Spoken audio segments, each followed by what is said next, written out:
você que nos acompanha, seja bem-vindo e bem-vinda ao Olhar Crítico, um programa de análise semanal sobre jornalismo e cultura na vida social.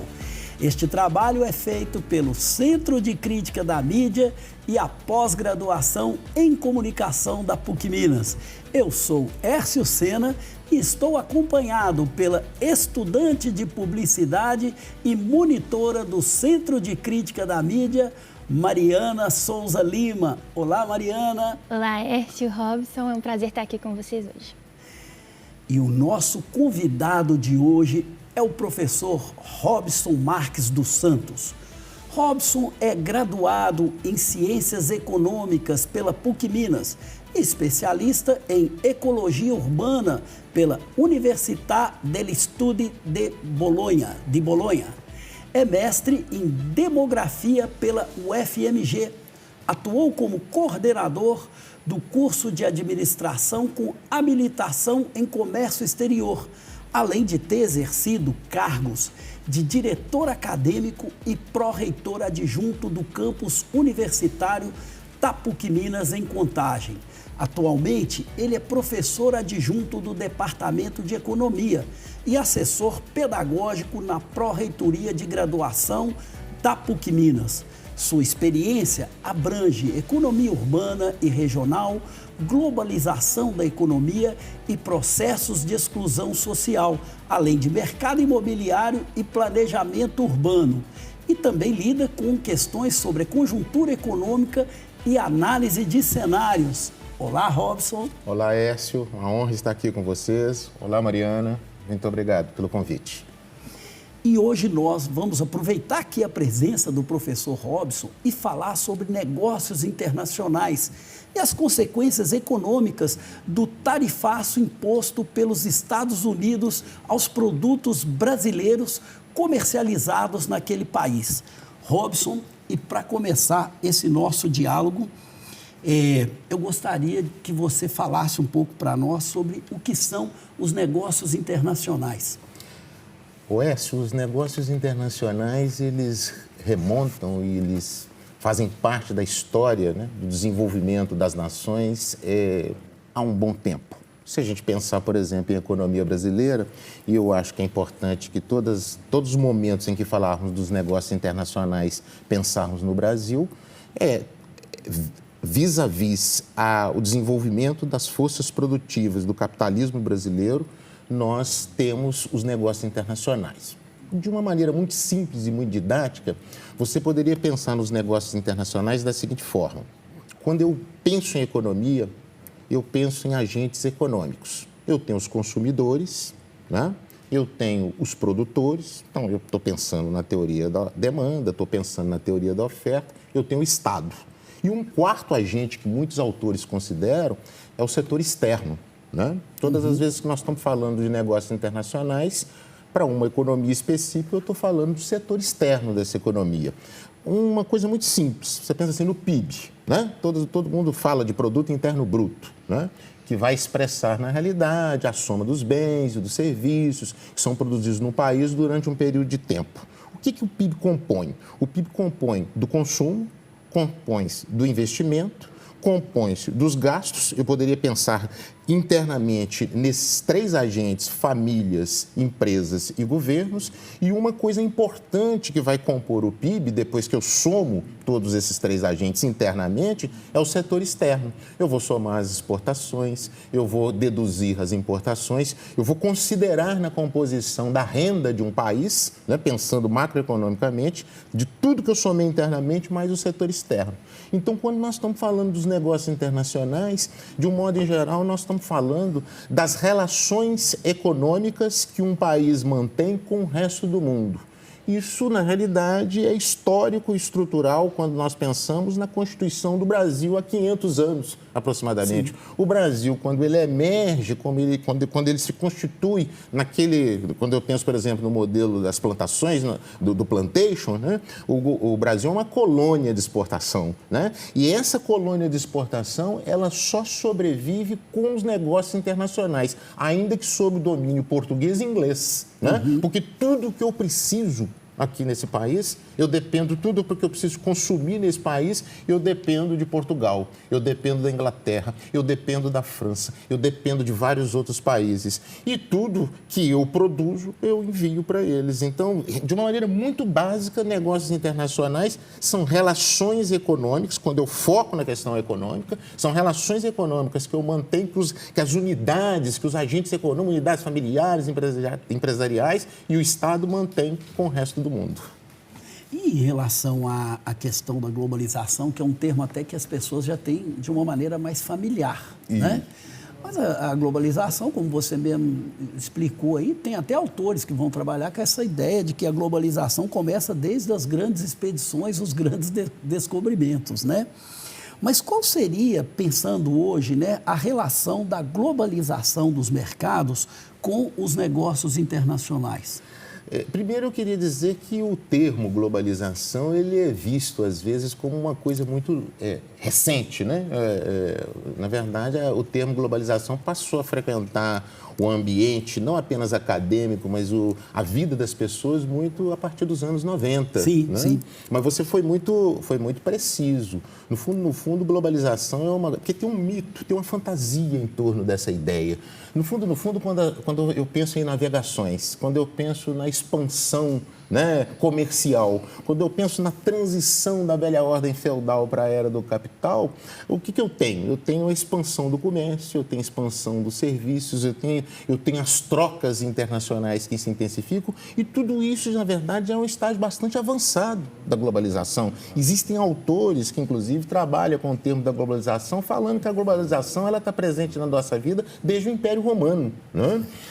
Então, quando eu falo de globalização hoje, que ficou muito comum as pessoas pensarem nisso a partir dos anos 90, a ideia que traz é de um ambiente em que você intensifica tudo que os negócios internacionais propõem, que é o comércio, serviços, os investimentos, né? Porque quando eu estou pensando em negócios internacionais, há dois focos interessantes. Eu penso no chamado investimento estrangeiro direto, né? E, de um outro lado, eu penso na questão que está relacionada basicamente às finanças, né? Porque são dois aspectos importantes dos negócios internacionais e da própria globalização.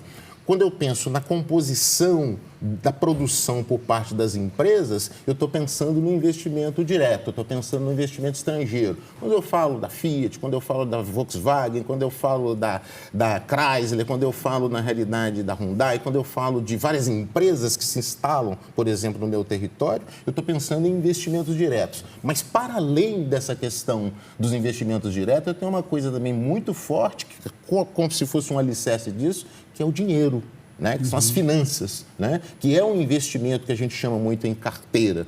Então, a globalização, ela que deveria extrapolar essa ideia, pensando também em relações sociais, em relações humanas, né? Em intercâmbio cultural e outros aspectos, acaba que isso fica um pouco perdido e é por isso que muitos consideram ela como um mito. Porque quando você foca apenas na questão econômica, isso remonta a muitos anos. E, professor, agora já entrando na discussão sobre o tarifaço, foi feita uma pesquisa pela Fundação Getúlio Vargas que mostrou que entre julho e agosto desse ano as exportações do Nordeste caíram 52,7%. E na comparação anual, esse saldo ainda é positivo, porque muitos exportadores anteciparam as vendas justamente para escapar do tarifaço. E eu gostaria que você falasse se nesse cenário o impacto foi apenas adiado e se existe o risco da nossa balança comercial sofrer quedas mais expressivas nos próximos meses. Ótima pergunta, Mariana. Ontem mesmo, vários veículos, Folha de São Paulo, Globo, né, G1 e tantos outros, esses mais... E valor econômico, que do ponto de vista da economia a gente, de certa forma, frequenta e lê um pouco mais, com mais intensidade, mostrou, por exemplo, que do ponto de vista do tarifaço, nós tivemos uma redução, desde quando ele foi implantado, de aproximadamente 20% só com os Estados Unidos. Nós tivemos uma redução, né? Mas, ao mesmo tempo, você também foi muito precisa, porque quando eu olho o saldo da balança comercial, que é a diferença das exportações e das importações brasileiras, nós tivemos um saldo positivo no mês de setembro de 3 bilhões. Né? E isso exatamente vem ao encontro do que você disse, porque, primeiro, acho que é importante destacar, o Brasil já vem reduzindo substancialmente a sua dependência com o mercado americano. Se nós, sem ficar detalhando muito números aqui, mas se nós observarmos de 1998 para cá, nós saímos de uma dependência, a gente tinha mais ou menos uma dependência com as nossas exportações em torno de 38% com os Estados Unidos. Hoje, quando eu olho boa parte dos indicadores, a nossa dependência com aquele mercado fica oscilando entre 12% e 14%. Então, nós já praticamente reduzimos pela metade, quiçá, se não foi um pouco mais com aquele mercado. E o que significa isso? Significa que o Brasil, lembrando aqui do professor Redmar Baixa, ele tem feito, ainda que de forma lenta e gradual, mas ele tem diversificado de uma forma mais intensa os seus mercados com produtos importantes que o tarifaço impactou. Lembrando que 700 produtos já haviam sido excluídos do tarifaço. Você tem coisas, por exemplo, assim, aviões, Embraer, né? Você vai lá, negocia paralelamente, várias coisas já foram retiradas. Mas nós tivemos impacto sobre o mercado de carne, café, eu tenho açaí, eu tenho, na verdade, várias coisas, mineração, etc. Então, esse impacto que nós tivemos com 20% dos Estados Unidos, a gente acabou compensando com outros mercados. E nós estamos fazendo isso de uma maneira muito sábia, de uma maneira muito organizada, né, com os vários agentes que estão por trás dessa discussão, né? Bom, nós vamos seguir com essa conversa daqui a pouquinho, mas agora a gente vai para o intervalo. E daqui a pouquinho a gente volta.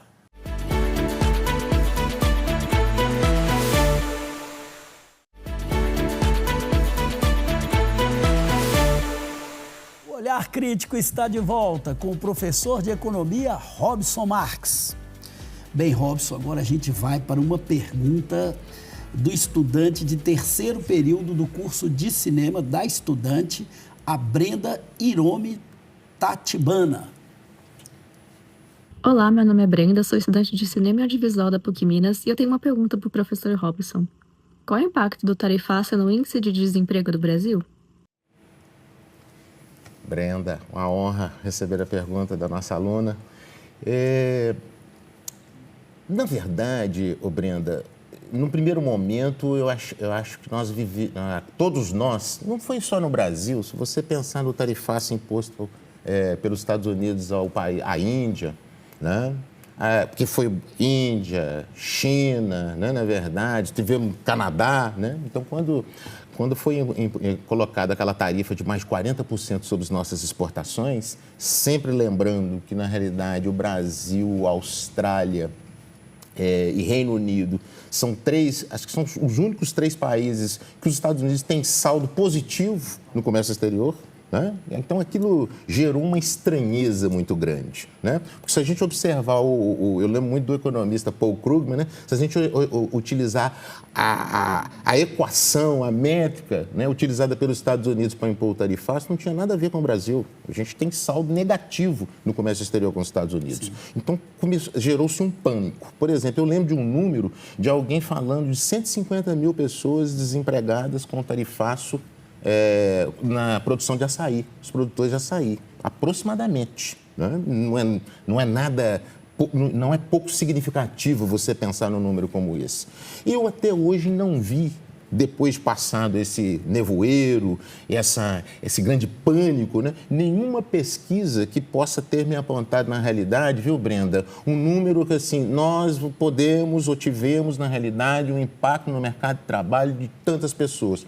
E veja só, nesse interstício é bom lembrar que nós acabamos de ter uma pesquisa divulgada pelo IBGE, que é a famosa PNAD, né, a PNAD contínua, né, que mostrou que desde a série histórica, na década de 90, que foi reformulada a metodologia para cá, nós estamos com uma das menores taxas de desemprego no Brasil, que foi 5,6%. Então, eu acho que eu não tenho esse número, né? Acho que ainda é cedo para a gente estimar, né, qual o impacto. E voltando à questão da Mariana, a forma como o Brasil vem trabalhando para diversificar, seja já antecipando ou trabalhando no momento corrente para, na realidade, substituir essa dependência, né? Não apenas dos Estados Unidos, a própria discussão com a Europa também resulta numa preocupação do país de ampliar outros mercados, dadas as dificuldades com a negociação. Então, não consigo ter esse número.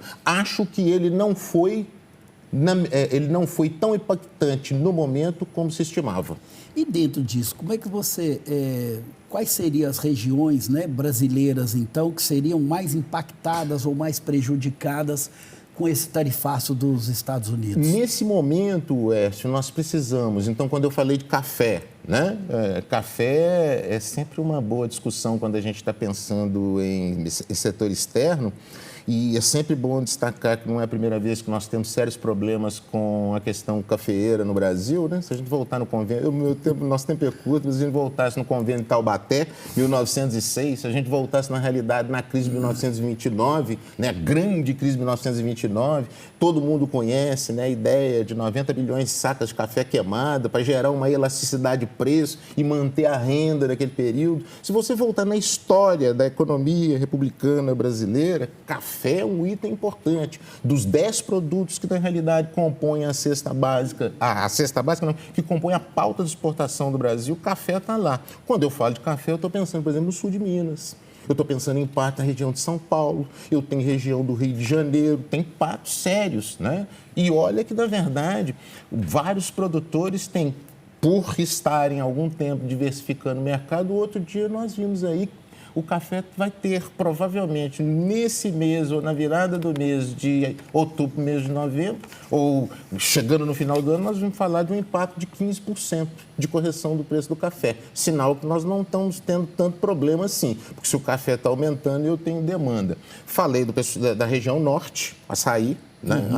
Ali eu tenho uma preocupação. Nós precisamos, na realidade, trabalhar, ampliar essas negociações que aconteceram principalmente a partir da última reunião da ONU, né? Quando nós tivemos lá o tal do rolou um clima, né? Uma química, etc. e tal. Ontem nós tivemos um telefonema, né? Entre os presidentes, o presidente dos Estados Unidos com o presidente do Brasil. Então, tudo isso, de alguma forma, quando eu penso na região norte, quando eu penso no sul de Minas e outros, quando eu penso, por exemplo, na produção agropecuária, né? A questão agropecuária, a pecuária de corte, né? No Brasil, ela é muito importante que a gente tenha, já há movimentos no sentido de atenuar os impactos, né? Todas essas regiões que envolvem a produção de café, de frutigrangeiros, né? Principalmente quando eu penso em manga, quando eu penso em suco de laranja, tudo isso tem um impacto muito grande que nós precisamos ater, né?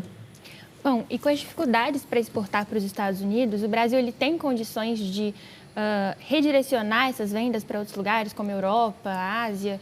E quais são as barreiras comerciais, regulatórias ou de concorrência que podem dificultar esse processo? Excelente pergunta e eu vou me conter aqui para não ampliar muito a reflexão.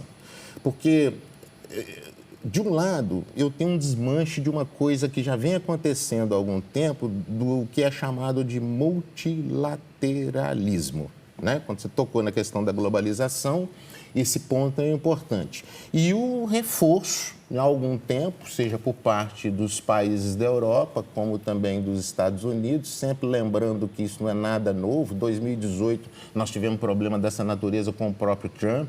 Antes do próprio Trump, eu lembro na época da discussão do neoliberalismo, da globalização, um desses presidentes, que eu não lembro qual, a gente estava numa discussão muito intensa sobre a área de livre comércio das Américas, a ALCA, né? E um deles disse para o Brasil assim, para os brasileiros, ou vocês negociam conosco ou vocês vão negociar com o Alasca, ou etc. e tal. Era um pouco aquela ideia do fast track, né? Ou seja, a questão do bilateralismo, retornando, né? Por que eu estou dizendo isso? É porque se eu acompanho um histórico que não é tão recente sobre essa questão do protecionismo, né? Essa questão do protecionismo é bom lembrar que ela é secular, Mas se eu ficar 20 anos analisando a questão da proteção dos mercados por parte de países europeus, do Mercosul, é sempre bom lembrar, né? Porque a gente às vezes esquece nas discussões que eu tenho aqui do lado uma negociação que às vezes é muito intensa com a Argentina, com o Uruguai e com tantos outros países que fazem parte desse chamado bloco.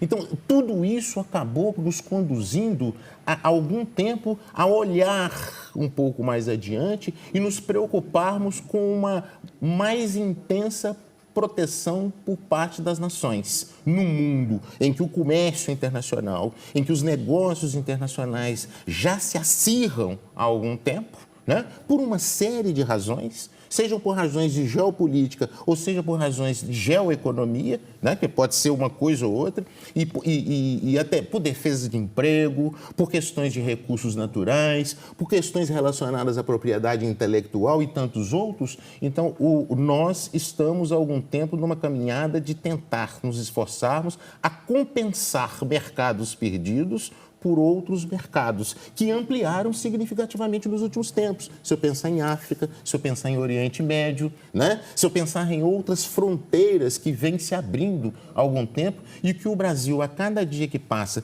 seja pela expertise do ponto de vista das relações políticas, estou pensando aí Itamaraty, dentre outros, seja pela expertise pelo lado econômico, Ministério da Fazenda, Ministério de Desenvolvimento, Indústria e Comércio, etc. Então, a gente tem atenuado um pouco esse impacto. Por isso é que o tarifaço de 40% a mais tem impacto, mas não foi tão grande, como já falado aqui. Robson, você mencionou aí, né, esforços já do presidente dos Estados Unidos, do governo brasileiro, assim, de repactuar a questão dessas tarifas, mas antes disso o governo brasileiro acionou a Organização Mundial do Comércio, a OMC, contra as medidas tarifárias impostas pelos Estados Unidos, né? Uhum. Qual que é o poder de fato da OMC e até do FMI, por exemplo, na regulação do comércio internacional? Seria um lugar vamos dizer assim, de resolução desse tipo de conflito no mundo de hoje? Deveria ser, né? Porque quando a gente está falando de Organização Mundial do Comércio, o antigo GATT, né? É porque, no fundo, quando eu falo do OMC, eu lembro do Acordo Geral de Tarifas, o GATT, que nasceu, né? Que tem a sua primazia, vamos dizer assim, após Bretton Woods, Fundo Monetário, Banco Interamericano de Reconstrução e Desenvolvimento, né? Acordo Geral de Tarifas, o BID, o próprio Banco Interamericano de Desenvolvimento. Quer dizer, aquele é um momento em que está se construindo exatamente a ideia do multilateralismo, né? Em que as nações, em vários aspectos, seja do ponto de vista da questão humana, dos direitos humanos, ou seja do ponto de vista da questão do comércio, as nações estão procurando, na realidade, discutir coisas importantes de interesses comuns, mas que se respeitem, na realidade. Por exemplo, quando eu estou falando de comércio justo, né? Vamos pensar assim. Então, quando eu chego nos anos 90, o GATT deixa de existir. Se não me falha a memória, em 1996, eu tenho a OMC, mas já num momento de fragilização, né? Eu estou querendo dizer assim, porque quando eu estou falando de Organização Mundial do Comércio, eu estou pensando também na Organização das Nações Unidas, né? A busca incessante, intensa dos países...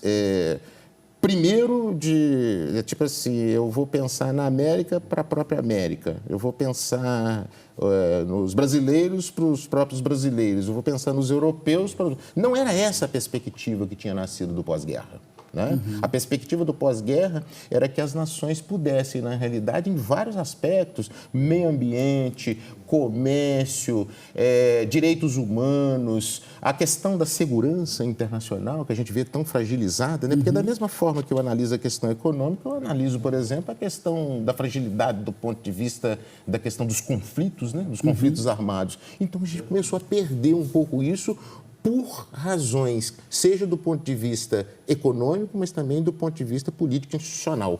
A OMC deixou de ser um locus em que a defesa, por exemplo, e a prevenção para um comércio justo possa ser garantida. A gente vai retomar esse debate daqui a pouquinho. Vamos para outro rápido intervalo e voltamos já.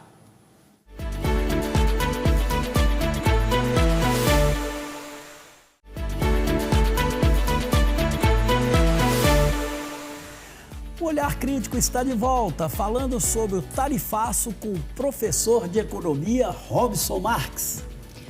Professor, os Estados Unidos estão oferecendo isenções tarifárias para alguns produtos estratégicos e para parceiros que firmem acordos comerciais recíprocos. Isso indica que os americanos dependem de algumas importações brasileiras e abre espaço para negociações. Como que a gente pode se beneficiar dessas exceções? Sua pergunta já vem acompanhado por uma resposta. Por exemplo, o Trump, na conversa ontem com o Lula, disse que está com saudade do nosso cafezinho, né? Porque eles são grandes consumidores. Quando eu falei na região sul do país, quando eu falei em São Paulo, quando eu falei em Rio de Janeiro e principalmente Minas Gerais, que é um grande produtor, né? Produzimos um dos melhores cafés do mundo, né? Pensa em Colômbia, Vietnã e tantos outros, né?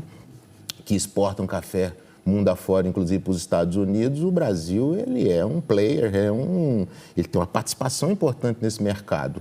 E eles certamente devem estar sentindo bastante falta do nosso café, que encareceu muito para eles, né? Eles devem estar sentindo falta muito da nossa carne, né? Porque nós temos, historicamente, uma pecuária de corte muito com um nível de desenvolvimento, de especialização, de divisão internacional do trabalho, com níveis de produtividade e de qualidade intensa. Isso é importante, mesmo que esses produtos ainda precisem, na realidade, voltar para a mesa de negociação, eu tenho certeza que eles vão, na realidade, trabalhar com a perspectiva de redução. Citei há poucos minutos a questão da Embraer, né? Nós somos, na realidade, nós somos um mercado importante de aeronaves, né? Que consumida por eles, inclusive, que já representou ali reduções. E vai continuar. Eu acredito, né? Porque, como não é nada novo nesse aspecto, né? Não há nenhuma novidade em relação ao mundo afora e principalmente aos Estados Unidos em relação à questão de tarifaço. Talvez tenha sido, na realidade, o tarifaço, a forma como ele chegou agora, tenha sido algo diferente, porque junto com a questão do tarifaço vem acompanhado aspectos e questões políticas, né? Se a gente observar na realidade, tem várias camadas em torno disso. A eleição americana recentemente, quiçá a própria posição do Brasil em relação a essa questão, a questão relacionada recentemente à própria questão do presidente Bolsonaro, né, do ex-presidente do Brasil, a gente sabe disso, do filho dele atuando, etc. Mas uma vez, penso, Mariana, que essas questões políticas, elas comecem a serem equacionadas, se não equacionadas, pelo menos assim, discutidas num outro plano, numa outra perspectiva, se focarmos, eu estou me lembrando do encontro deles recentemente, do telefonema, né, de ontem, vai melhorar, né? Em relação aos ganhos, né, que eu fico me perguntando assim, você explanou aí, colocou a questão assim, o tarifaço, ele vem, mas o próprio Estados Unidos começa a rever determinadas coisas porque o acordo não é muito interessante nos termos que ele foi colocado no primeiro momento. Isso aconteceu com o Brasil, mas aconteceu com outros países também. Eu te pergunto então, Robson, quais seriam os ganhos, no geral, da economia estadunidense quando ela aposta nesse tipo de política de sobretaxar os parceiros comerciais praticamente do mundo inteiro? Oécio, eu fico imaginando uma coisa parecida assim. Se eu não tenho no meu território a produção de smartphone, né, se eu te taxar, sobretaxar, para pressionar que você venha para o meu território e produza ele no meu território, né, parece que essa é a ideia, né? Na medida em que eu enfrento China, que eu enfrento Índia, que eu enfrento o Brasil com tarifaço, né? Eu estou querendo, na realidade, assim, o que eu perdi historicamente desindustrializando, não é isso mesmo? Perdendo mercados para outros países, que eu possa retomar. Eu não consigo perceber isso, eu não consigo ver a possibilidade disso acontecer, né? Deixemos um pouco de lado o Brasil e pensemos na China. Eu vou lá e sobretaxo a China em 125%, mas eu tenho um mercado, o mercado dos Estados Unidos depende intensamente da China. Então, eu tenho que negociar. Eu imponho aquela tarifa para tentar, na realidade, negociar em outros termos, tentando melhorar para mim.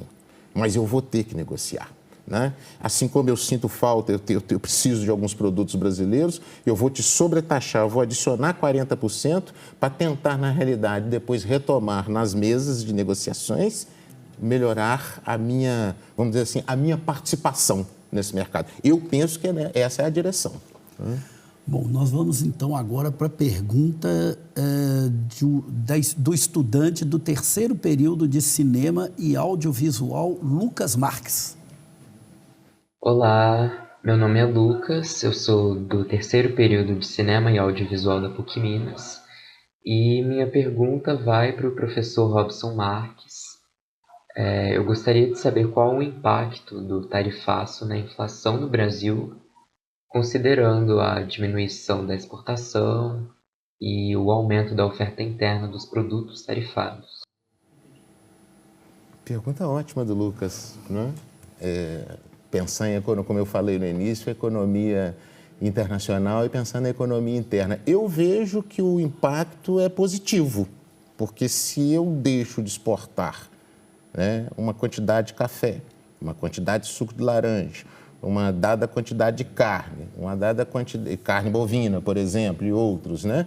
Quando eu deixo de exportar manga, quando eu deixo de exportar vários produtos, eu estou ampliando a oferta deles internamente, né? Se eu amplio a oferta deles internamente e eu tenho que escoar, tem determinados produtos desses, por exemplo, boa parte que eu estou citando aqui são produtos perecíveis, né?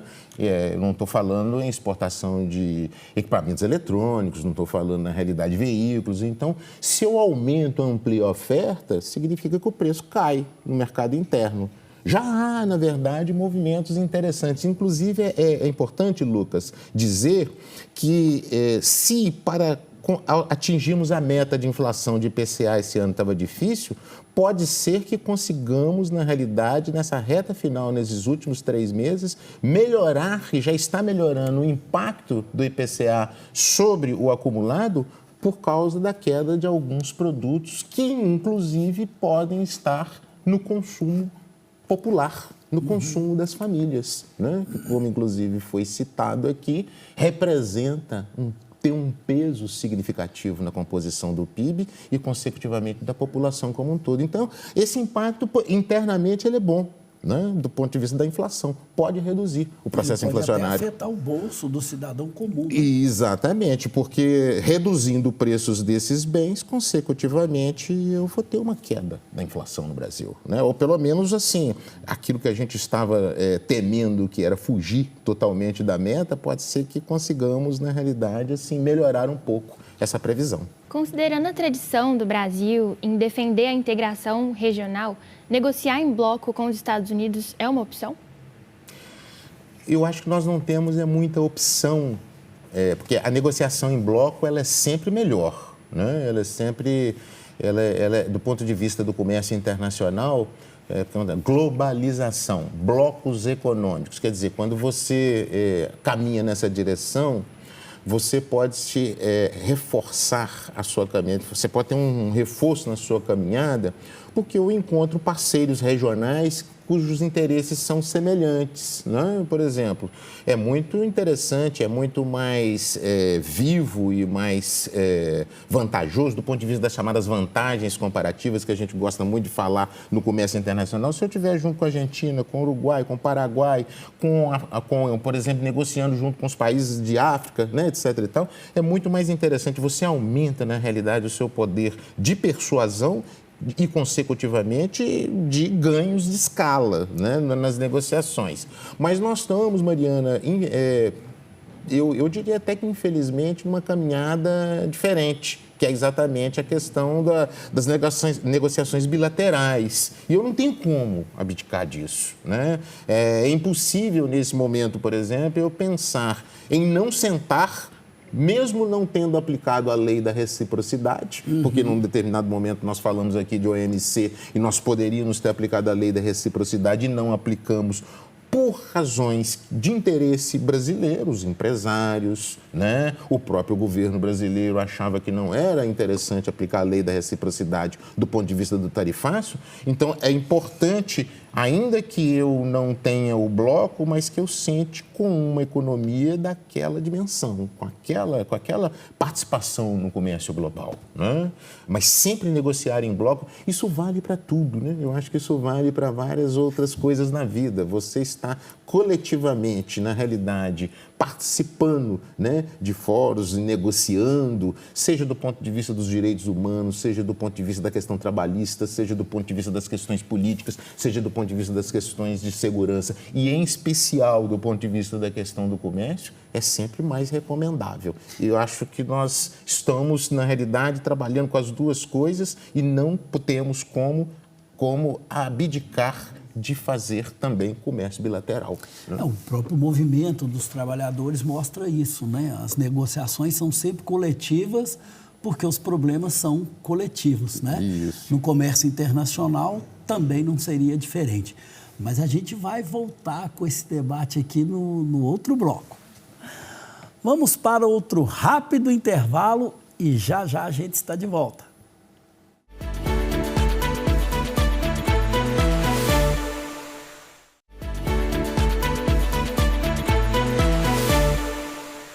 O Olhar Crítico já está de volta. Professor, com base nas crises comerciais passadas e na experiência de outros países, quais são as lições que o Brasil pode aplicar para enfrentar o tarifaço e proteger a economia? Eu acho, Mariana, que a grande lição, ela de certa forma, ela vem de encontro àquilo que eu citei aqui, lembrando do professor Redmar Bach, que eu gosto muito de aprender com os economistas e, principalmente, alguém disse assim, né, somos todos, na realidade, escravos de economistas que já nos deixaram ou que estão aí, né? Nós precisamos abrir, né? Apesar de eu, na verdade, falar da abertura com uma certa cautela, né? Porque nos anos 90, principalmente, havia uma retórica muito intensa, né? Desde o Consenso de Washington, né? De 1989, sobre abertura comercial, sobre desmonte de uma série de estruturas, inclusive de estrutura da própria produção brasileira, quando se vem com o discurso das privatizações, do mercado, etc. Então, vamos ter cautela. Mas nós precisamos de novos parceiros, o nosso histórico, né, é de muita dependência de mão, vamos dizer assim, a gente chama de monopólio bilateral. Nós nascemos sob a égide do monopólio bilateral. O que é um monopólio bilateral? Eu só compro de Portugal, só vendo para Portugal. E essa é a essência das plantações do Brasil colônia, né? E nós, de lá para cá, nós ampliamos muito os nossos mercados, as nossas parcerias, a nossa integração comercial, a nossa integração social, política e institucional. O Brasil é muito respeitado mundo afora, né? Quando a gente fala de mais de 200 anos de relação comercial e de relações geopolíticas com os Estados Unidos, isso vale para mais de 166 países que integram, né, a OCDE, né, que integram, na realidade, ONU, que integra OMC, como foi citado. E, então, a principal lição é exatamente no sentido de nós nos esforçarmos para diminuirmos a dependência, para diminuirmos, na realidade, o nosso comércio que ficou ao longo de boa parte, por razões históricas, restrito a poucos mercados, né? Particularmente, se você pensar de alguma forma, até o final do século XX, nós ficamos muito fechados em mercados, né, específicos, e eu acho que temos caminhado bem no sentido de diversificar, e eu acho que essa é a lição. né? Nós somos muito bons nisso, somos muito respeitados internacionalmente, temos uma economia sólida, uma economia com muitos produtos importantes que podem, na realidade, contribuir para o desenvolvimento global, né? E eu acho que é isso que essa é a nossa perspectiva, né? Avançar com novos jogadores, né? com novos parceiros que, ainda que tenham interesses específicos, mas que possam, na realidade, diminuir a nossa dependência no contexto internacional. Robson, e o tarifaço, ele impacta também o investimento estrangeiro no Brasil? Ele dificulta isso ou uma coisa não teria necessariamente relação com a outra? Tem na medida, pode ter na medida em que você começa a ter investidores estrangeiros para setores que foram impactados, né, que uma vez... Porque o tarifaço, né, qual que é o grande impacto do tarifaço? É encarecer os nossos produtos. Né? Então, suponha que você seja um produtor de pecuária do Uruguai e tinha alguma perspectiva de fazer um investimento no Brasil, né, com um tarifaço a mais de 40%, você vai pensar duas vezes de trazer parte da sua planta, né, do seu plantel para o Brasil. Né? Então, tem impacto. Não é razoável a gente pensar que não existe impacto do ponto de vista do consumo, do ponto de vista do investimento, do ponto de vista das exportações e das importações. Né? Agora, por outro lado, né, é sempre importante lembrar que o investimento estrangeiro no Brasil, há algum tempo, e em especial nos dias de hoje, vem sendo muito bem cuidado na medida em que a gente vem trabalhando para atenuar, diminuir o risco Brasil, né? Cuidar um pouco mais da macroeconomia, desde que nós começamos, por exemplo, a cuidar um pouco mais do nosso processo inflacionário, e todos nós sabemos que a gente viveu momentos intensos, inflação a 3.000% ao ano, ainda que hoje tenhamos um problema ali com a meta de inflação, mas nós estamos a 5,5% ao ano. Então, quando você cuida do lado fiscal, tivemos agora uma reforma que vai entrar em curso em 2026. Quando você cuida da parte monetária, quando você cuida de outros aspectos da macroeconomia, isso acaba, de alguma forma, diminuindo um pouco o impacto dessa questão de investimento. Né? E o Brasil está bem nisso, ainda que precise melhorar.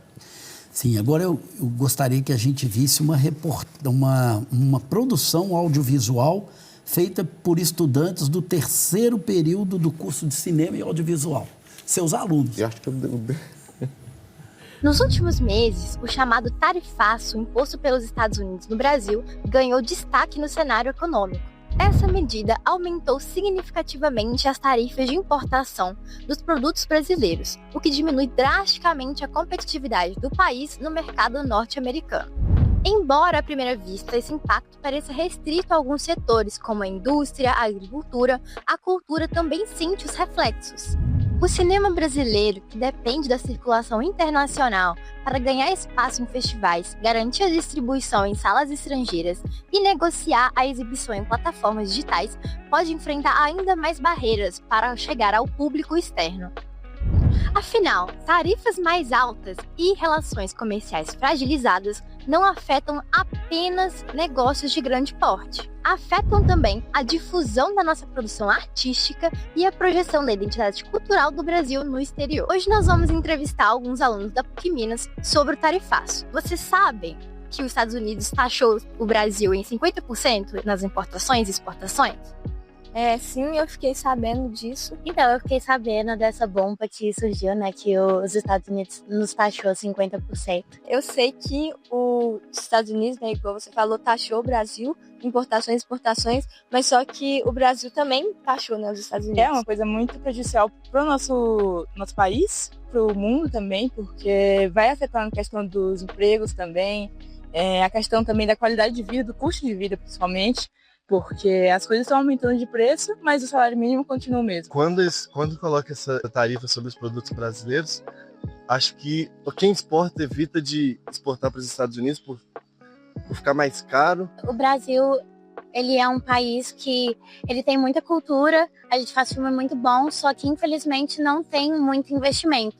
Então, para a gente levar um filme para lá, é muito caro. O tarifaço, portanto, não é apenas uma questão de economia e comércio exterior. Ele toca diretamente na forma que o Brasil é visto e consumido lá fora. Para o cinema brasileiro, esse cenário pode representar menos circulação, menor visibilidade e mais obstáculos para alcançar o público exterior. Bom, então, só um reparo, porque na realidade o Brasil não taxou os Estados Unidos, não houve a reciprocidade, né? Não. Mas um breve comentário sobre a produção audiovisual dos nossos alunos. Muito bacana, né? Inclusive eu conversei com esses alunos, né? Orientei eles um pouco sobre essa questão. E é verdade, porque lembra que falávamos aqui sobre um foco muito grande na questão do comércio? Quando começamos o programa, quando começamos a falar sobre negócios internacionais, a gente começou a falar de investimento direto, estrangeiro, e de outro lado, uma outra parte dos negócios internacionais é a questão financeira, né? Mas não nos esqueçamos, né? Quando eu estou falando de negócios internacionais, tem a questão cultural, né? Tem a questão política, tem questões institucionais, tem questões humanas, né? Então, e essa preocupação, essa preocupação dos alunos do cinema, o nosso cinema, nós não temos tempo aqui, ele é maravilhoso, ele é global, sim, né? Sim. A produção de telenovelas no Brasil é global. Produto de exportação. A nossa música, né, é global. A gente tem um rico, né, mercado, né, cultural e que faz parte desse processo como um todo, né? Bom, então agora a gente vai para a nossa dica cultural.